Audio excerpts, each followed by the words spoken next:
नमस्कार दोस्तों, स्वागत है आपका अपने YouTube चैनल पर। दोस्तों, यह रुक्मिणी पब्लिकेशन के द्वारा जो प्लेटफॉर्म का बुक पब्लिश किया जाता है, यह दरोगा टेस्ट का वॉल्यूम 3 का 4 नंबर टेस्ट है। इससे पहले 3 टेस्ट हो चुका है। अगर अभी तक आपने उसे नहीं देखा है तो उसका लिंक डिस्क्रिप्शन में दे दिया गया है, उसे जा करके ज़रूर देख लें। और इस टेस्ट को भी शुरू से लेकर अंत तक ज़रूर दें और इस वीडियो को लाइक करें, शेयर करें और इस चैनल को सब्सक्राइब कर ले, घंटी दबा लें ताकि आने वाले वीडियो का नोटिफिकेशन आपको आसानी से मिल सके। दोस्तों, टेस्ट काफ़ी इम्पोर्टेंट होता है। पढ़ाई के साथ साथ टेस्ट देते रहना बहुत ज़रूरी है, इसीलिए आप इस टेस्ट को शुरू से लेकर अंत तक ज़रूर दें और इसे शेयर ज़रूर करें। चलिए आज के टेस्ट का पहला क्वेश्चन शुरू करते हैं। आज के टेस्ट का पहला क्वेश्चन है, केंद्र सरकार ने हाल ही में किस योजना के तहत कोरोना वायरस का मुफ्त परीक्षण और उपचार प्रदान करने का निर्णय लिया है? तो केंद्र सरकार ने किस योजना के अंतर्गत कोरोना वायरस मुफ्त परीक्षण और उपचार प्रदान करने का निर्णय लिया है? तो यह लिया है आपको आयुष्मान भारत योजना के अंतर्गत। किसके अंतर्गत? आयुष्मान भारत योजना के अंतर्गत यह लिया है। तो ये आपको ए नंबर बिल्कुल सही आंसर हो जाएगा। दोस्तों, आपका काम है आपसे इसका जो है आयुष्मान भारत योजना की शुरुआत कब की गई थी, इसे आप कमेंट बॉक्स में ज़रूर बताइए। यहाँ आपको ए नंबर आंसर हो जाएगा। आगे है, भारतीय रेलवे ने अप्रैल 2020 में देश में कोविड-19 के बढ़ते प्रकोप के बीच किस नाम से काफ़ी सस्ता वेंटिलेटर विकसित किया है? तो यह किया था आपको जीवन नाम से सस्ता वेंटिलेटर विकसित किया था। ए नंबर बिल्कुल सही आंसर हो जाएगा। आगे है, केंद्र सरकार द्वारा 4 अप्रैल 2020 को जारी अधिसूचना के मुताबिक जम्मू कश्मीर में कितने वर्ष से रहने वाले नागरिक डोमिसाइल के हकदार होंगे? तो यह आपको 15 वर्ष से रहने वाले लोग वहाँ डोमिसाइल के हकदार होंगे। सी नंबर बिल्कुल सही आंसर हो जाएगा। आगे है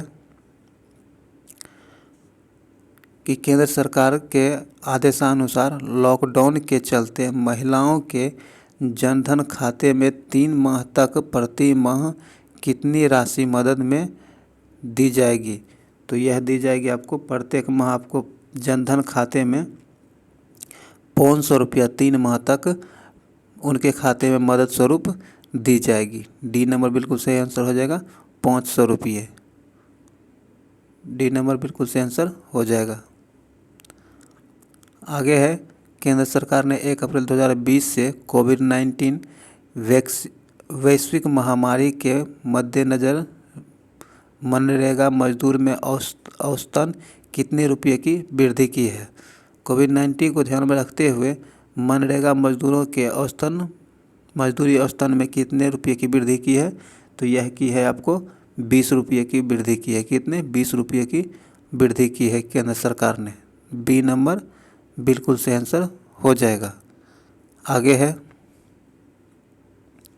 कि अर्थ आवर 2020 की थीम क्या थी? अर्थ आवर 2020 की थीम क्या थी? तो 2020 की अर्थ आवर थीम आपको जलवायु परिवर्तन एवं सतत विकास था। क्या था? जलवायु परिवर्तन एवं सतत विकास अर्थ आवर 2020 की थीम थी। डी नंबर बिल्कुल सही आंसर हो जाएगा। आगे है 7 नंबर में कहता है कि पद्म विभूषण से सम्मानित और बहुमुखी प्रतिभा के धनी किस प्रसिद्ध भारतीय चित्रकार का 27 मार्च 2020 को 94 वर्ष की आयु में निधन हो गया है? तो वह कौन थे? वह थे आपको सतीश गुजराल। कौन थे? सतीश गुजराल का निधन हो गया, जो एक इसे पद्म विभूषण से सम्मानित किया गया था और ये बहुमुखी प्रतिभा के धनी थे। ये चित्रकार भी थे। सी नंबर यहाँ बिल्कुल सही आंसर हो जाएगा। दोस्तों, जिस क्वेश्चन को एक्सप्लेनेशन की ज़रूरत हो जिस क्वेश्चन में एक्सप्लेनेशन की ज़रूरत होगी वहाँ आपको एक्सप्लेनेशन ज़रूर मिल जाएगा और जहाँ नहीं रहेगी वहाँ तो बात ही नहीं बनता है। चलिए आगे है, सीट मैक्स सैन्य अभ्यास 2020 में कौन देश शामिल नहीं है? तो सीट मैक्स सैन्य अभ्यास 2020 में कौन सा देश शामिल नहीं है? तो इसमें आपको जापान शामिल नहीं है। कौन? जापान शामिल नहीं है। जब जापान शामिल नहीं है तो भारत, सिंगापुर और थाईलैंड, ये तीनों तो सीट मैक्स में सैन्य अभ्यास 20 में शामिल हुए हैं। तो ये आपको 3 शामिल थे, तो इसे भी आपको ध्यान में रखना है कि कौन कौन शामिल थे। तो भारत, सिंगापुर और थाईलैंड, लेकिन जापान इसमें शामिल नहीं थे। तो डी नंबर यहाँ सही आंसर हो जाएगा। आगे है 9 नंबर में, कहता है इजराइल के हिलेल फुरस्टेनबर्ग में बर्ग और रूस के अमेरिकी ग्रेगरी मार्गुलिस को 18 मार्च 2020 को वर्ष 2020 के लिए किस प्रतिष्ठित पुरस्कार का विजेता चुना गया है? तो यह चुना गया है उसे एबल प्राइज़ के लिए। किसे? एबल प्राइज़ के लिए चुना गया है। ए नंबर यहाँ बिल्कुल सही आंसर हो जाएगा। 10 में कहता है कि किस शहर को 25 मार्च 2020 को वर्ष 2024 में होने वाले ग्रीष्मकालीन ओलंपिक खेलों की मेज़बानी देने की घोषणा की गई है? तो 2024 में ओलंपिक के लिए किस शहर को मेज़बानी के लिए चुना गया है? तो यह चुना गया है आपको पेरिस, फ्रांस को। किसे? पेरिस शहर को, जो कि फ्रांस में, इसे चुना गया है 2024 ग्रीष्मकालीन ओलंपिक के लिए। तो डी नंबर यहाँ बिल्कुल सही आंसर हो जाएगा। आगे है कि वार्षिक संयुक्त नौसैनिक अभ्यास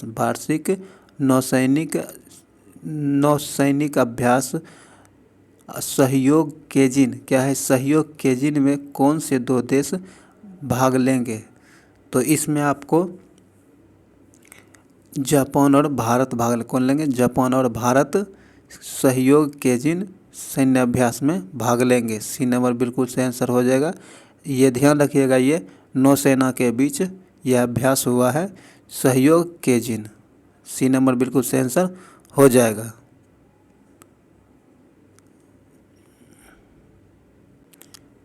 आगे है, कहता है राष्ट्रीय स्वास्थ्य मिशन के अनुसार किस राज्य में नवजात शिशु मृत्यु दर में एक अप्रत्याशित वृद्धि दर्ज की गई है?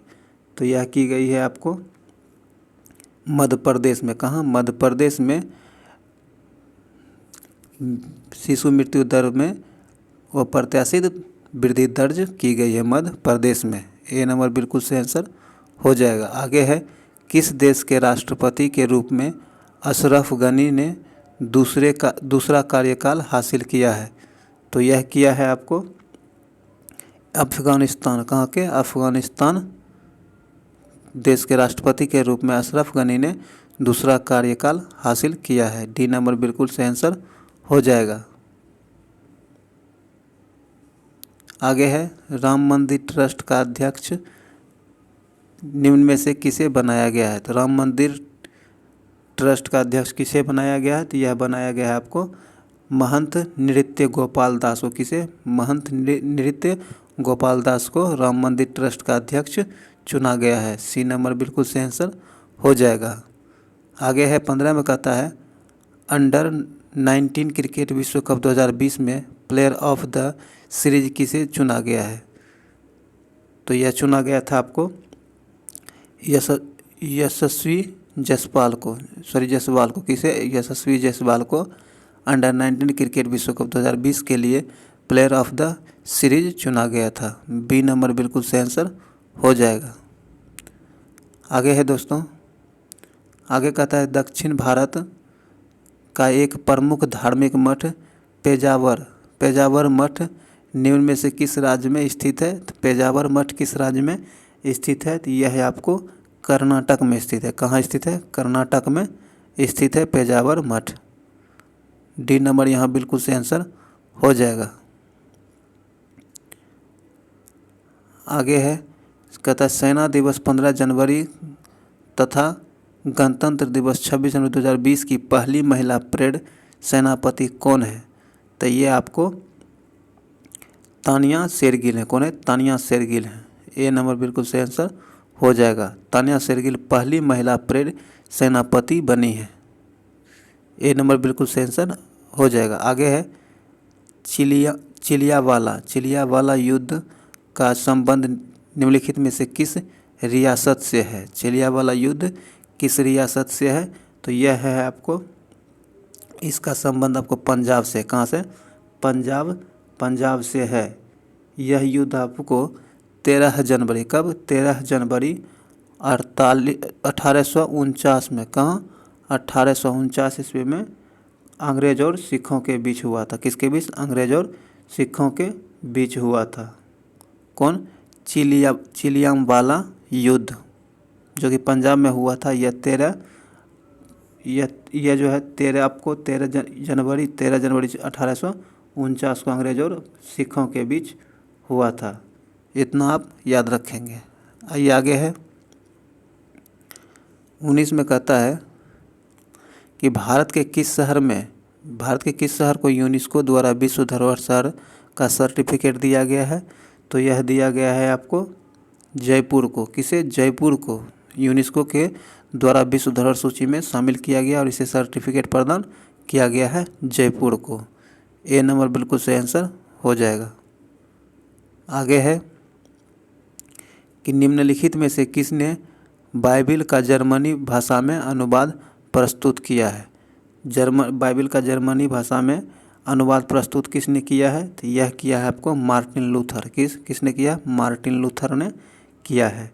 ए नंबर बिल्कुल सही आंसर हो जाएगा।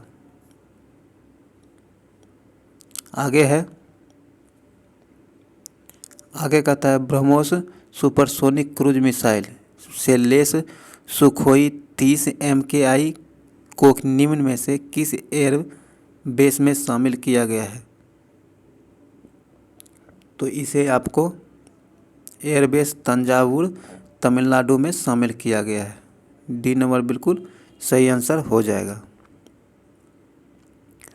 आगे है 22 में कहता है किन दो देशों की सेनाओं के मध्य संयुक्त सैन्य युद्धाभ्यास अजय वारियर क्या है? अजय वारियर आयोजित किया गया है।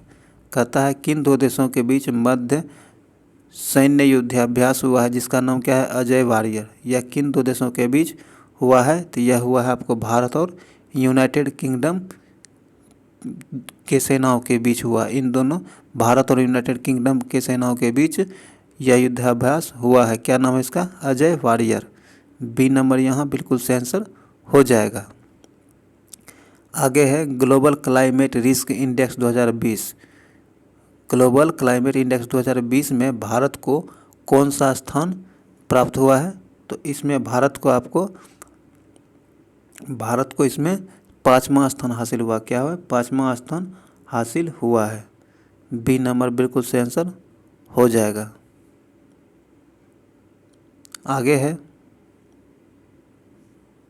आगे कहता है पद्म श्री पाने वाली पहली महिला फुटबॉलर कौन है जिन्हें वर्ष 2020 में इस पुरस्कार से सम्मानित किया गया? कहता है पद्म श्री से सम्मानित होने वाली पहली महिला फुटबॉलर कौन है जिन्हें 2020 में यह पुरस्कार से सम्मानित किया गया है? तो यह है आपको अयोनम बेम देवी। ए नंबर इसका बिल्कुल सही आंसर हो जाएगा। यह पहली महिला है फुटबॉलर, खासकर पहली महिला फुटबॉलर है जिसे पद्मश्री से सम्मानित किया गया है। कब? 2020 में। आगे है दोस्तों इस वीडियो को लाइक करें, शेयर जरूर करें और इस चैनल को सब्सक्राइब कर लें। आइए आगे है 25 में कहता है हाल ही में प्रकाशित पुस्तक अमेजिंग अयोध्या के लेखक या लेखिका कौन है? अमेजिंग अयोध्या पुस्तक के लेखक या लेखिका कौन है? तो यह है आपको नीना रॉय। क्या है? नीना रॉय इनके लेखक हैं। अमेजिंग अयोध्या पुस्तक के लेखिका हैं ये। सी नंबर बिल्कुल सही आंसर हो जाएगा।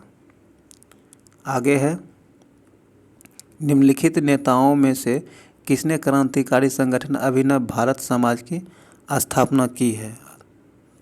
तो अभिनव भारत समाज की स्थापना किस क्रांतिकारी नेताओं के द्वारा किया गया है? तो यह किया गया है आपको विनायक दामोदर सावरकर के द्वारा किया गया। किसके द्वारा? विनायक दामोदर सावरकर के द्वारा किया गया है।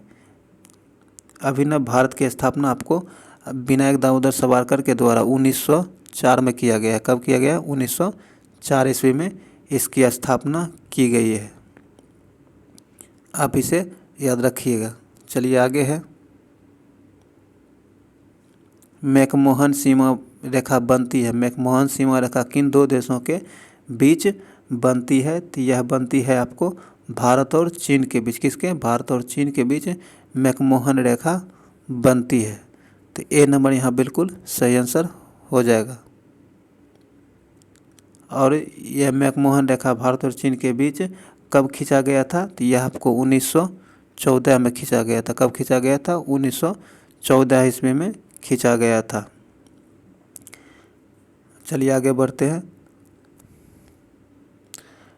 और ये भारत पाकिस्तान, जो भारत पाकिस्तान के बीच आपको पता है रेड क्लिफ है। क्या है? Red Cliff. भारत पाकिस्तान के बीच रेड क्लिफ रेखा खींचा गया है। आगे है 28 में कहता है विश्व जैव विविधता दिवस कब मनाया जाता है? विश्व जैव विविधता दिवस कब मनाया जाता है? तो विश्व जैव विविधता दिवस आपको 22 मई को मनाया जाता है। कब? 22 मई को मनाया जाता है। बी नंबर यहाँ बिल्कुल सही आंसर हो जाएगा। तो ये जो जैव विविधता दिवस मनाया गया है 2020 का थीम था इसका our solution are in nature. क्या था इसका solution theme? Our solution are in nature. ये 2020 का थीम था, विश्व जैव विविधता दिवस का थीम था। तो आपको 2021 का थीम क्या है ये आपको बताना है। कमेंट बॉक्स में ज़रूर बताइएगा इसे। आगे है पशुओं को दिया जाने वाला कौन सा दर्द निवारक भारत में गिद्धों के लगभग विलुप्त होने के लिए उत्तरदायी है? कहता है वह कौन सा दर्द निवारक दवाई है जो भारत में पशुओं को दिए जाने के कारण गिद्ध लुप्त होने का कारण बना है? तो यह है आपको डाइक्लोफेनाक। क्या है? डाइक्लोफेनाक नामक दर्द निवारक जो कि जानवरों को दिया जाता था, यह गिद्ध को लुप्त होने का प्रमुख कारण बना है। डी नंबर बिल्कुल सही आंसर हो जाएगा। डाइक्लोफेनाक प्रमुख कारण बना है। डी नंबर बिल्कुल सही आंसर हो जाएगा। आगे है 30 में कहता है निम्नलिखित विद्युत चुंबकीय विकिरण में से किसकी ऊर्जा अधिकतम होती है? तो इनमें आपको एक्स किरण की ऊर्जा सर्वाधिक होती है। क्या होती है? सबसे अधिक होती है। डी नंबर बिल्कुल सही आंसर हो जाएगा। आगे है कि निम्नलिखित सेल कर्मों में से कौन भारत का 90% से अधिक कोयला प्रदान करता है? तो यह करता है आपको गोंडवाना क्रम। कौन है? गोंडवाना क्रम भारत को 90% से अधिक कोयला प्रदान करता है। डी नंबर बिल्कुल सही आंसर हो जाएगा। 31 का डी नंबर सही आंसर है। आगे है दोस्तों, आगे कहता है 32 में कि एक कटा हुआ हीरा जगमगाहट के साथ चमकता है। कहता है एक कटा हुआ हीरा जगमगाहट के साथ चमकता है, यह क्यों चमकता है? तो इसका सही आंसर हो जाएगा आपको यह पूर्ण आंतरिक परावर्तन के कारण हीरा चमकता है। क्या होता है? पूर्ण आंतरिक परावर्तन के कारण हीरा चमकता है। बी नंबर बिल्कुल सही आंसर हो जाएगा। हीरा जो है आपको कार्बन का अपर रूप होता है। क्या होता है? कार्बन का अपर रूप होता है। और हीरा का अपवर्तनांक आपको 2.417 होता है। क्या होता है? 2.417 हीरा का अपवर्तनांक होता है। इसे आप एग्जाम में डायरेक्ट पूछा जाता है कि हीरा का अपवर्तनांक कितना होता है, तो ये आपको याद रखना है 2.417 हीरा का अपवर्तनांक होता है। चलिए आगे बढ़ते हैं। आगे कहता है विक्रमशिला विश्वविद्यालय की संस्थापक कौन है? विक्रमशिला विश्वविद्यालय के संस्थापक कौन थे? तो इनके संस्थापक आपको धर्मपाल थे। कौन थे? धर्मपाल थे। धर्मपाल थे और ये एक पाल वंश का शासक था। क्या था? यह पाल वंश का शासक था। चलिए यहाँ सी नंबर सही आंसर हो जाएगा। 33 का सी नंबर सही आंसर है। आगे का था 34 में कि भारतीय पर्यटन के स्वर्ण त्रिभुज में सम्मिलित शहर है। कहता है भारतीय पर्यटन के स्वर्ण त्रिभुज में सम्मिलित शहर कौन सा है? तो यह है आपको आगरा, दिल्ली और जयपुर। कौन? आगरा, दिल्ली, जयपुर भारत के स्वर्ण त्रिभुज में पर्यटन स्वर्ण त्रिभुज में शामिल है। ए नंबर बिल्कुल सही आंसर हो जाएगा। आगे है दोस्तों, आगे कहता है बिग बैंग सिद्धांत। कहता है बिग बैंग सिद्धांत निम्न में से निम्नलिखित के उद्भव की व्याख्या करता है। कहता है बिग बैंग सिद्धांत जो है किनकी उद्भव का व्याख्या करता है? तो यह करता है आपको ब्रह्मांड के उद्भव की व्याख्या करता है बिग बैंग सिद्धांत। सी नंबर बिल्कुल सही आंसर हो जाएगा। आगे है 36 में कहता है राष्ट्रीय डेयरी अनुसंधान संस्थान स्थापित हो। कहता है राष्ट्रीय डेयरी अनुसंधान संस्थान कहाँ स्थापित है? तो यह आपको करनाल में। कहाँ है? करनाल में स्थापित है। और इसकी स्थापना आपको कब की गई है? इसकी स्थापना आपको 1923 ईस्वी में की गई। कब? 1923 ईस्वी में राष्ट्रीय डेयरी अनुसंधान संस्थान की स्थापना की गई है। तो यहाँ आंसर हो जाएगा ए नंबर करनाल। चलिए आगे है आंतरिक सुरक्षा अकादमी अवस्थित है। आंतरिक सुरक्षा अकादमी अवस्थित है। कहाँ अवस्थित है? तो यह आपको माउंट आबू में अवस्थित है। कहाँ? माउंट आबू में आंतरिक सुरक्षा अकादमी अवस्थित है। तो यहाँ सही आंसर क्या हो जाएगा? यहाँ सही आंसर हो जाएगा आपको ए नंबर। क्या हो जाएगा? ए नंबर यहाँ सही आंसर हो जाएगा। आगे है, आगे कहता है कि लखनऊ में 1857 के स्वतंत्रता संग्राम का नेतृत्व किसने किया था? लखनऊ 1857 की स्वतंत्रता संग्राम का नेतृत्व आपको हजरत महल ने किया था। किसने किया था? हजरत महल ने किया था। सी नंबर बिल्कुल सही आंसर हो जाएगा। बिहार में इसका 1857 के स्वतंत्रता संग्राम का नेतृत्व किसने किया था? इसे कमेंट बॉक्स में आप जरूर बताइएगा। आगे है दोस्तों, आगे मिलाने के लिए कहता है 39 में है कि सूची 1 एवं सूची 2 सुमेलित कीजिए तथा नीचे दिए गए कूट से इसे कूटबद्ध कीजिए। एक तरफ झील है, सूची 1 में झील है और सूची 2 में वह स्थान है जहाँ यह स्थित है। तो आपको वह मिलाना है। आइए मिलाते हैं। अष्टामुडी झील जो है कहाँ है? अष्टामुडी झील आपको केरल में है। कहाँ है? अष्टामुडी झील आपको केरल में है। 1 का 2 हो जाएगा। और पुलिकट झील कहाँ है? तो पुलिकट झील आपको तमिलनाडु में। कहाँ है? तमिलनाडु में है। और रूपकुंड आपको उत्तराखंड में है। और सूर्यकुंड आपको हरियाणा में। कहाँ है? सूर्यकुंड आपको हरियाणा में है। तो इसका हो जाएगा 1 का 2, 2 का 3, 3 का 4, 4 का 1। बी नंबर यहाँ सही आंसर हो जाएगा। इसे आप याद रखिएगा। डायरेक्ट पूछ लिया जाता कि फलाना कुंड किस राज्य में या किस स्थान पर स्थित है। तो यह चारों आप याद रखिएगा। चलिए आगे है, आगे कहता है 40 में कि पायरहिलियोमीटर का प्रयोग किसे नापने में किया जाता है? तो इसका प्रयोग आपको सोलर रेडिएशन मापने में किया जाता है। किसे? सोलर रेडिएशन को मापने में इसका प्रयोग किया जाता है। बी नंबर बिल्कुल सही आंसर हो जाएगा।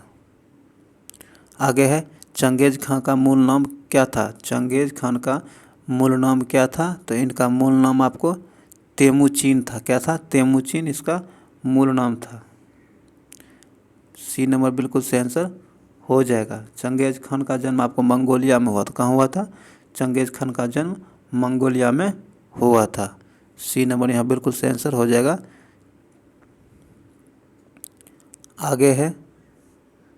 आगे कहता है 42 में कि राजा जनता के लिए बने हैं, जनता राजा के लिए नहीं बनी है। राष्ट्रीय आंदोलन के दौरान निम्नलिखित में से किसने यह वाक्य दिया था? कहता है राजा जनता के लिए बने हैं, जनता राजा के लिए नहीं बने हैं। यह राष्ट्रीय आंदोलन के दौरान दिया गया वक्तव्य था। यह किसने दिया था? तो यह आपको दादा भाई नौरोजी के द्वारा दिया गया था। किसके द्वारा? दादा भाई नौरोजी के द्वारा यह वक्तव्य दिया गया था। सी नंबर यहाँ बिल्कुल सही आंसर हो जाएगा। आगे है 43 में कहता है निम्नलिखित में से कौन भारत में ज्वालामुखी नहीं है? तो नीचे दिया गया ज्वालामुखी में कौन भारत में नहीं है? तो यह आपको वेन द्वीप बेरन द्वीप नहीं है। कौन? बेरन द्वीप नहीं है। डी नंबर बिल्कुल सही आंसर हो जाएगा। जब बेरन द्वीप नहीं है तो ऑटोमेटिक यह तीनों भारत में है। इसे आप याद रखिएगा। लिटल अंडमान, लिटल निकोबार और ग्रेट निकोबार यह तीनों भारत में स्थित हैं। बेरन द्वीप यहाँ भारत में स्थित नहीं है। डी नंबर बिल्कुल सही आंसर हो जाएगा। आगे है 44 में कहता है ख्वाजा मुइनुद्दीन चिश्ती किसके शिष्य थे? कहता है ख्वाजा मुइनुद्दीन चिश्ती किसके शिष्य थे? तो यह आपको ख्वाजा उस्मान हरूनी के शिष्य थे। किसके? ख्वाजा उस्मान हरूनी के शिष्य थे ख्वाजा मुइनुद्दीन चिश्ती। डी नंबर यहाँ बिल्कुल सही आंसर हो जाएगा। आगे है वायु दाब सबसे कम होता है। कहता है वायु दाब सबसे कम होता है। तो यह होता है आपको ग्रीष्म ऋतु में। कब? ग्रीष्म ऋतु में वायु दाब सबसे कम होता है। डी नंबर बिल्कुल सही आंसर हो जाएगा। आगे है 46 में कहता है एक कृत्रिम उपग्रह में विद्युत ऊर्जा का स्रोत क्या होता है? तो एक कृत्रिम उपग्रह में विद्युत ऊर्जा का स्रोत आपको सौर सेल होता है। क्या होता है? सौर सेल होता है। बी नंबर बिल्कुल सही आंसर हो जाएगा। आइए आगे है 47 में। 47 में मिलाने के लिए कहता है, इसमें कहता है सूची 1 को सूची 2 से सुमेलित कीजिए, नीचे दिए गए कूट को सही उपचेत कीजिए। एक तरफ विटामिन दिया गया है और एक तरफ विटामिन में मौजूद तत्व दिया गया है। तो आइए मिलाते हैं। कहता है विटामिन बी में क्या पाया जाता है? तो विटामिन बी में कोबाल्ट होता। क्या होता है? कोबाल्ट। एक का हो गया। 2 नंबर हीमोग्लोबिन में लोहा होता है। तो यह 4 हो जाएगा इसका। क्लोरोफिल में मैग्नीशियम होता है। क्या होता है? मैग्नीशियम होता है।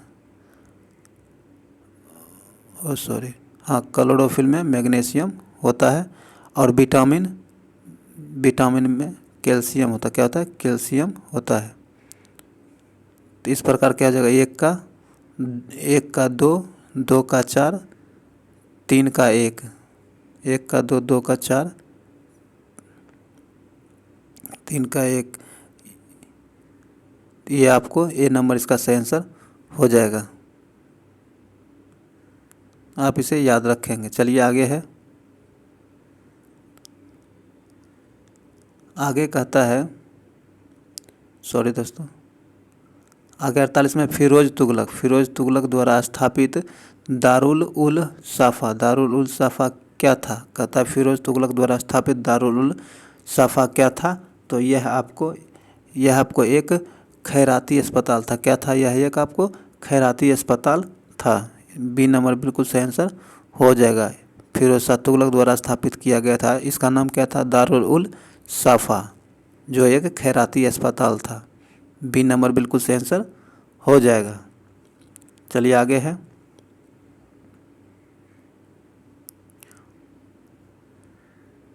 49 में कहता है कि चंपारण में 3 कठिया प्रथा का तात्पर्य था। चंपारण में जो 3 कठिया प्रथा हुआ था, इसका क्या कारण था?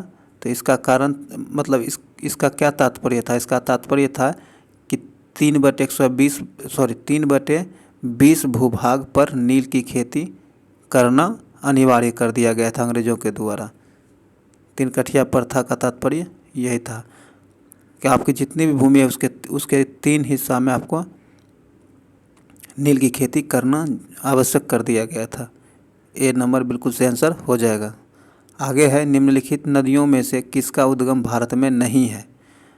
तो किन नदियों का उद्गम भारत में नहीं है? तो यह आपको सतलज नदी का उद्गम भारत में नहीं है। कहाँ किसका? सतलज नदी का उद्गम भारत में आपको नहीं है, क्योंकि सतलज नदी का उद्गम आपको मानसरोवर झील में हुआ है, जो कि तिब्बत में है। कहाँ है? तिब्बत में है।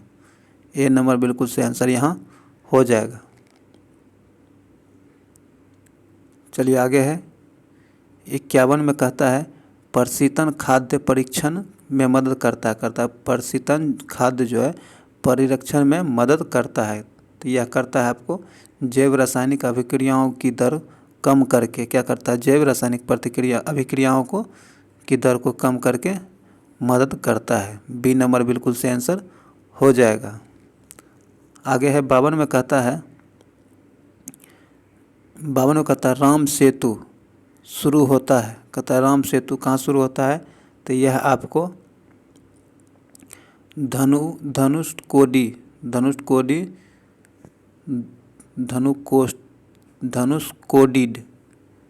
से शुरू होता है। ए नंबर बिल्कुल सही आंसर हो जाएगा।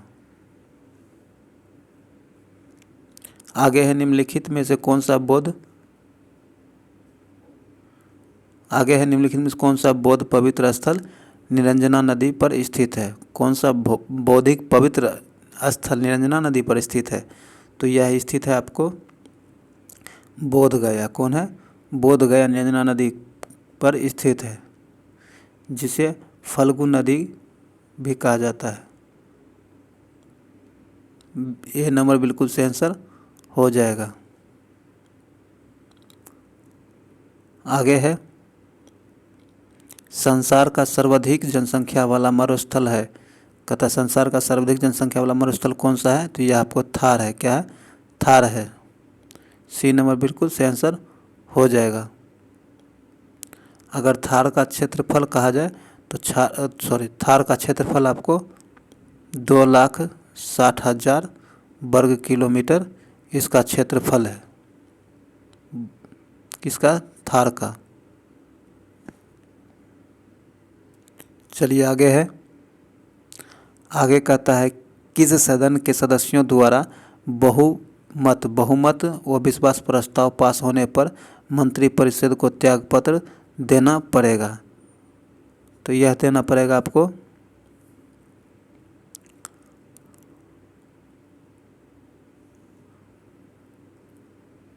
दोस्तों बीच में एक क्वेश्चन रह गया था। आइए 55 कहता है कि भारत के निम्नलिखित बंदरगाहों में कौन सा एक खुला सागरीय बंदरगाह है? तो यह आपको खुला सागरीय बंदरगाह आपको चेन्नई है। कौन है?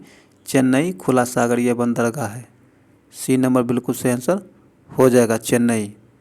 आइए अब 56 में कहता है कि किस सदन के सदस्यों द्वारा बहुमत से विश्वास प्रस्ताव पास होने पर मंत्रिपरिषद को त्यागपत्र देना पड़ेगा? तो यह देना पड़ेगा जब लोकसभा के सदस्यों के द्वारा बहुमत से अविश्वास प्रस्ताव पारित किया जाएगा तो मंत्रिपरिषद को त्यागपत्र देना पड़ेगा। ए नंबर यहाँ बिल्कुल सही आंसर हो जाएगा। आगे है 57 में कहता है निम्नलिखित में से किस सिख गुरु ने गुरुमुखी प्रारंभ किया है? कहता कि किस सिख गुरु ने गुरुमुखी प्रारंभ किया है? तो यह आपको गुरु अंगदेव ने इसका प्रारंभ किया है। गुरु अंगद ने गुरुमुखी लिपि का प्रारंभ किया है। गुरु अंगद जो है यह सिख के दूसरे गुरु थे। कौन थे? सिख के दूसरे गुरु थे। और इनके जो है गुरु अंगद के बचपन का जो नाम है लहना था। क्या था? इनके बचपन का नाम लहना था। इतना आप इसे याद रखेंगे। आगे है 58 में कहता है निम्नलिखित में से किस फसल में सबसे ज़्यादा प्रतिशत तेल की मात्रा होती है। किस फसल में तेल की प्रतिशत मात्रा सबसे अधिक होती है। तो तिलहन में तेल प्रतिशत की मात्रा सबसे अधिक होती है। डी नंबर बिल्कुल सही आंसर हो जाएगा।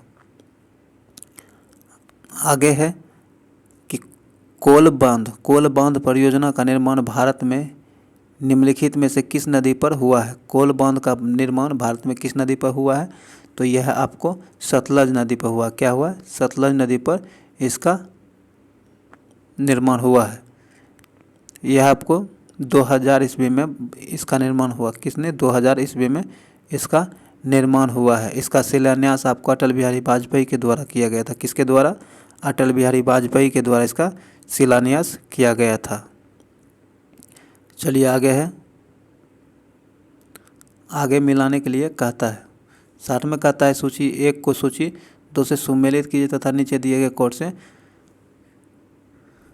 सही चुनिए। आपको एक तरफ विश्व दिवस दिया गया है और एक तरफ दिनांक दिया गया है। तो यह दिवस किस तारीख को मनाया जाता है यह आपको मिलाना है। तो आपको कहता है विश्व पृथ्वी दिवस। विश्व पृथ्वी दिवस आपको कब मनाया जाता है? तो यह आपको 22 अप्रैल को मनाया जाता है। कब? 22 अप्रैल को मनाया जाता है विश्व पृथ्वी दिवस। तो एक का हो जाएगा 22 अप्रैल। और विश्व नगर दिवस कब मनाया जाता है? तो विश्व नगर दिवस आपको 21 अक्टूबर को मनाया जाता है। कब? 21 अक्टूबर को मनाया जाता है।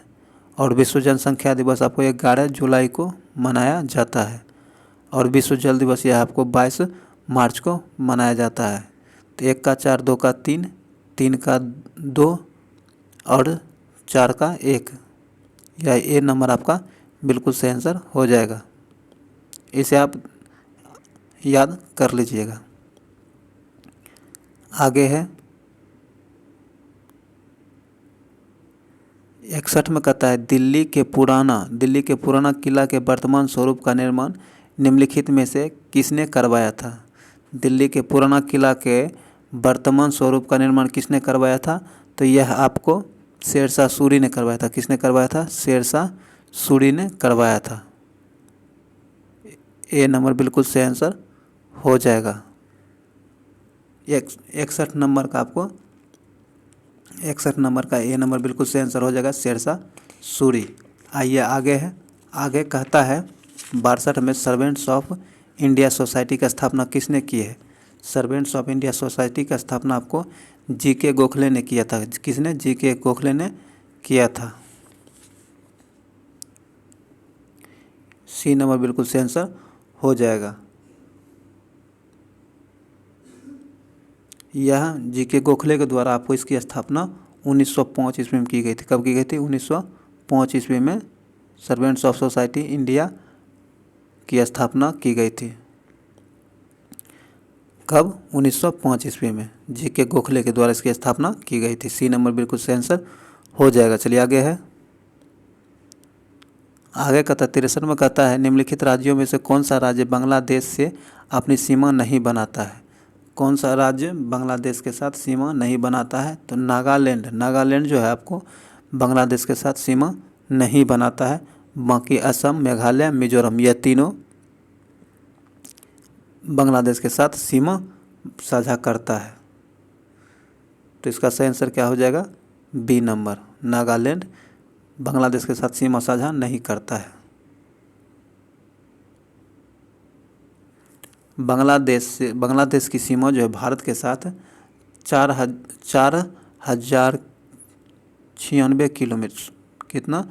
4096 किलोमीटर बाउंड्री साझा करता है बांग्लादेश भारत के साथ।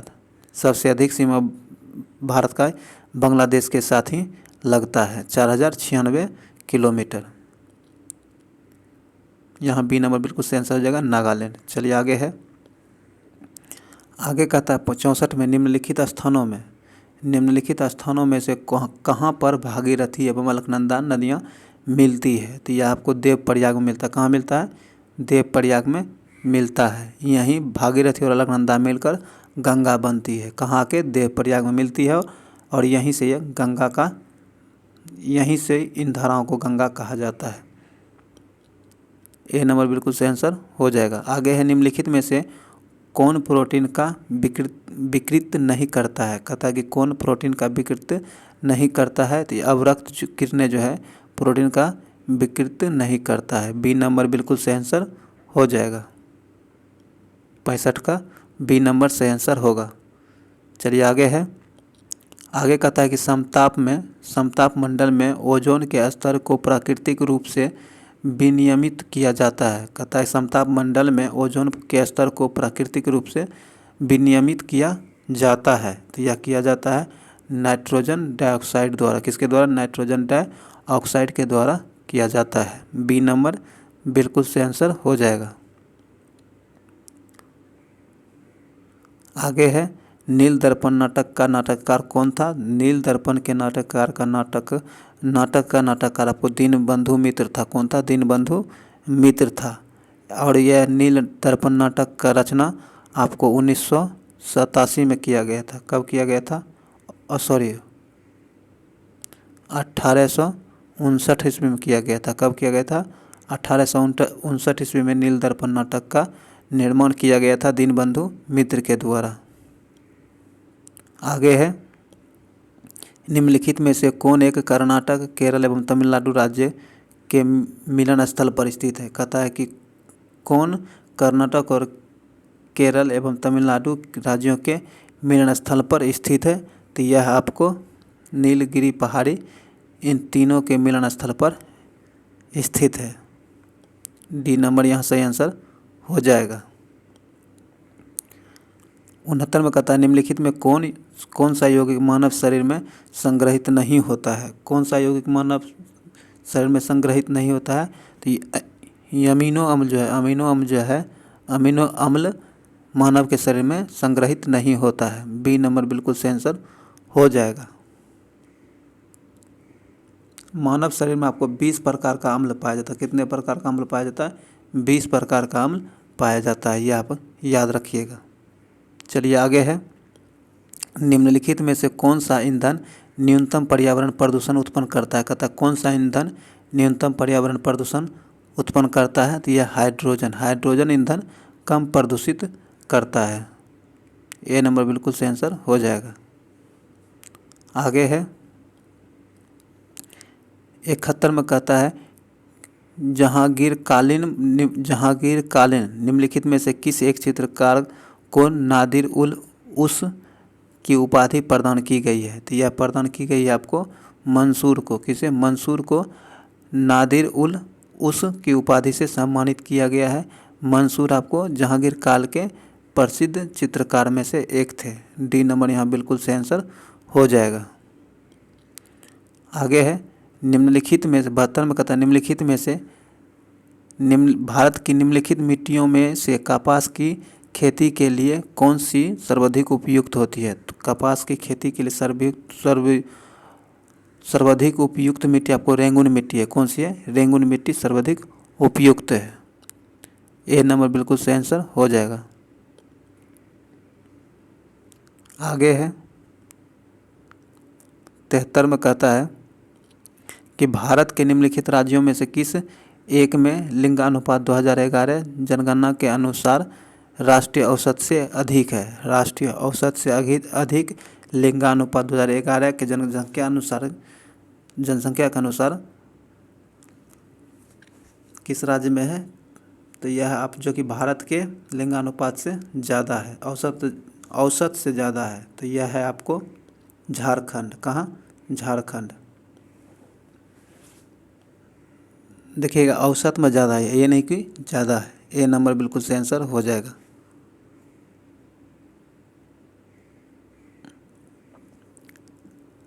आगे है दोस्तों 74 में कहता है कि इबोला वायरस जिसे हाल ही में संयुक्त राष्ट्र द्वारा संक्रमक घोषित किया गया है का नाम इबोला नदी के नाम पर रखा गया है। यह नदी इबोला नदी कहाँ स्थित है, तो यह स्थित है आपको अफ्रीका में। कहाँ? अफ्रीका में यह नदी स्थित है और इसी के पास से इबोला वायरस का प्रकोप फैला है, इसीलिए इसे इबोला वायरस नाम दिया गया है। इबोला वायरस की जानकारी सर्वप्रथम 1976 में आया था। कब आया था? 1976 में इबोला वायरस की जानकारी सर्वप्रथम आया था। कब? 1976 में। तो यहाँ आंसर हो जाएगा बी नंबर, अफ्रीका में।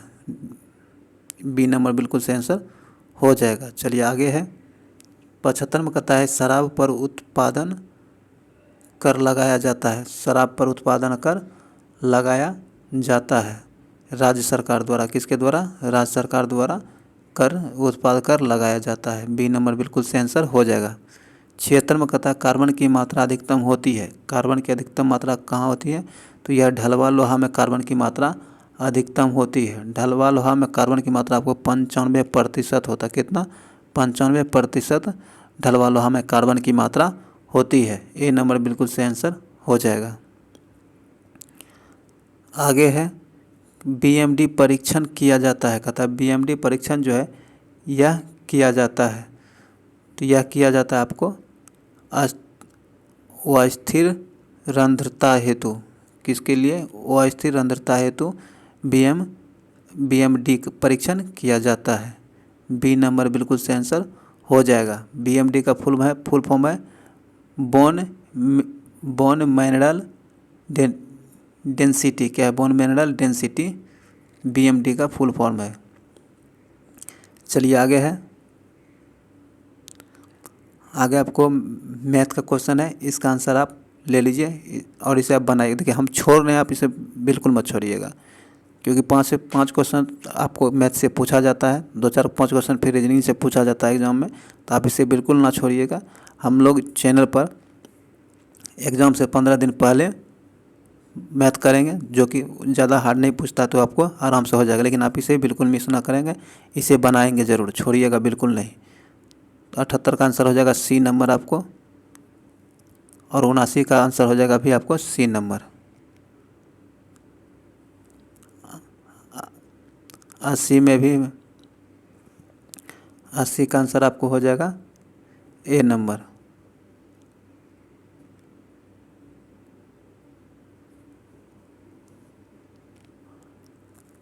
और आपको 81 का आंसर हो जाएगा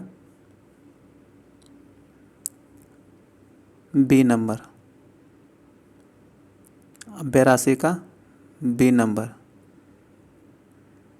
आप छोड़िएगा नहीं, बना जरूर लीजिएगा। चलिए आगे है, आगे कहता है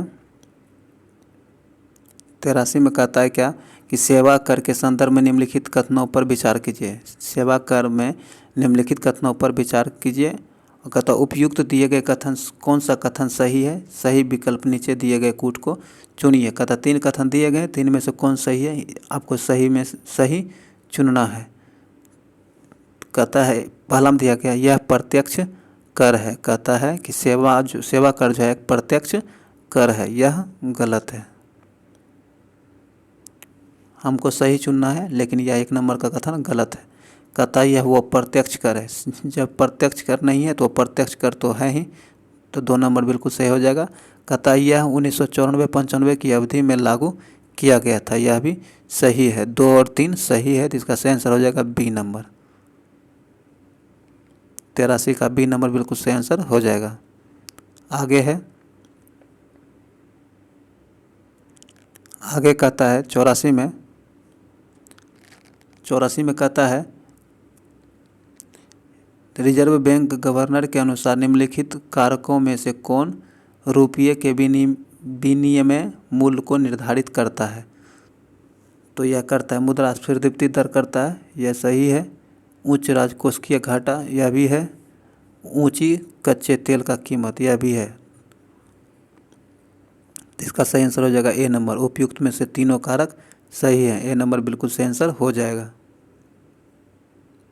आगे है,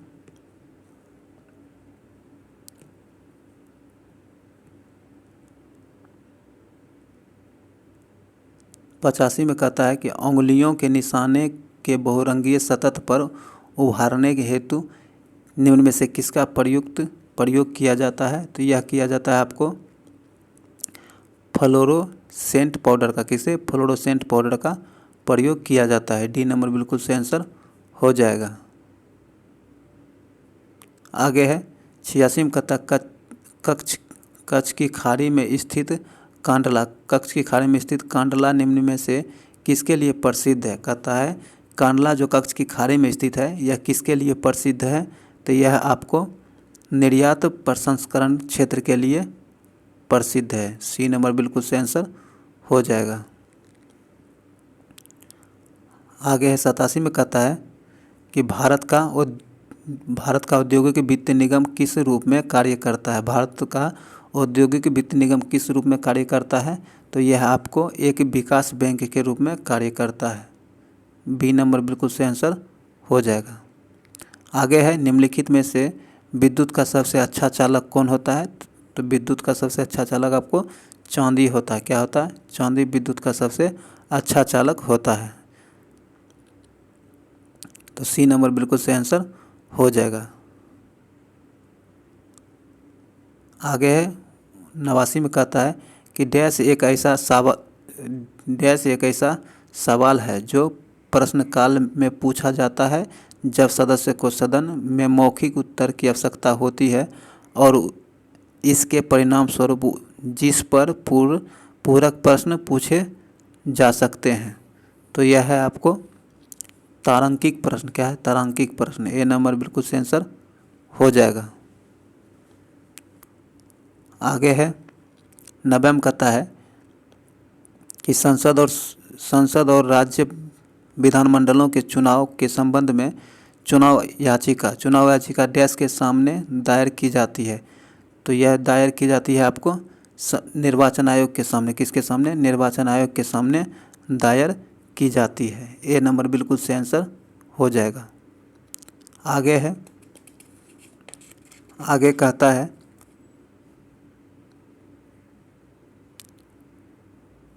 91 में कहता है किस राज्य विधान परिषद को बनाने या समाप्त करने, किसी राज्य के विधान परिषद को बनाने या समाप्त करने के लिए राज्य विधानसभा को एक प्रस्ताव पारित करना होगा जिसे निम्न द्वारा समर्थित होना चाहिए। कहता है सदन की बहुमत संख्या से समर्थित होना चाहिए। सही है। सदन में उपस्थित और मतदान करने वाले सदस्यों का 2/3 बहुमत होना चाहिए। यह भी सही है। 1, 2 सही है, तो इसका सही आंसर हो जाएगा ए नंबर। आगे है 92 में कहता है निम्नलिखित में से किसका भारत के मूल संविधान में राज्य के नीति एक निर्देशक सिद्धांत के रूप में उल्लेखित नहीं किया गया है। तो किसका उल्लेखित नीति निर्देशक सिद्धांत के रूप में नहीं किया गया, तो यह नहीं किया गया आपको पर्यावरण की रक्षा करना और बेहतर बनाना राज्य का कर्तव्य है। यह वर्णित नहीं किया गया है। सी नंबर बिल्कुल सही आंसर हो जाएगा। आगे है निम्न में से कौन सा राज्य नीति के निर्देशक सिद्धांतों में नहीं कहा गया है। कहता है कौन सा राज्य का नीति निर्देशक सिद्धांतों में नहीं कहा गया है, तो यह आपको शिक्षा का अधिकार नहीं कहा गया है। ग्राम पंचायत का संगठन यह नहीं, ए नंबर यहाँ सही हो जाएगा। तो यहाँ आंसर होगा केवल बी। 93 का बी नंबर बिल्कुल सही आंसर हो जाएगा। आइए आगे है। आगे कहता है 94 में कहता है निम्नलिखित में से कौन सा भारत में निर्वाचित प्रतिनिधियों का एक संसदीय विशेषाधिकार है।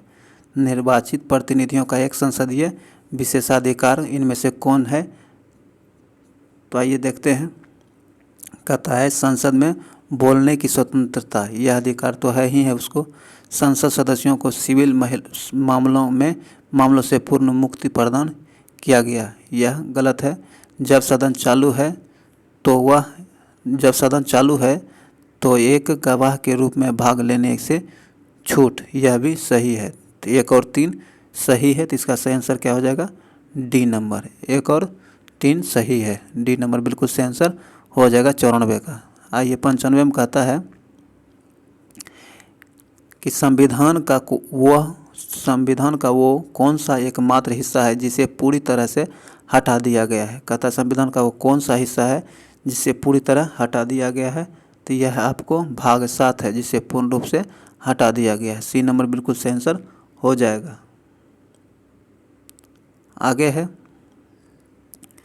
आगे कहता है कि भारतीय पुलिस सेवा के लिए संवर्ग नियंत्रित करने वाला प्राधिकरण कौन सा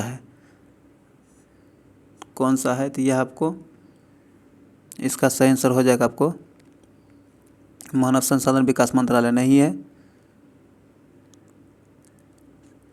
इसका सही आंसर हो जाएगा आपको गृह मंत्रालय। गृह मंत्रालय 96 का सी नंबर बिल्कुल सही आंसर हो जाएगा गृह मंत्रालय।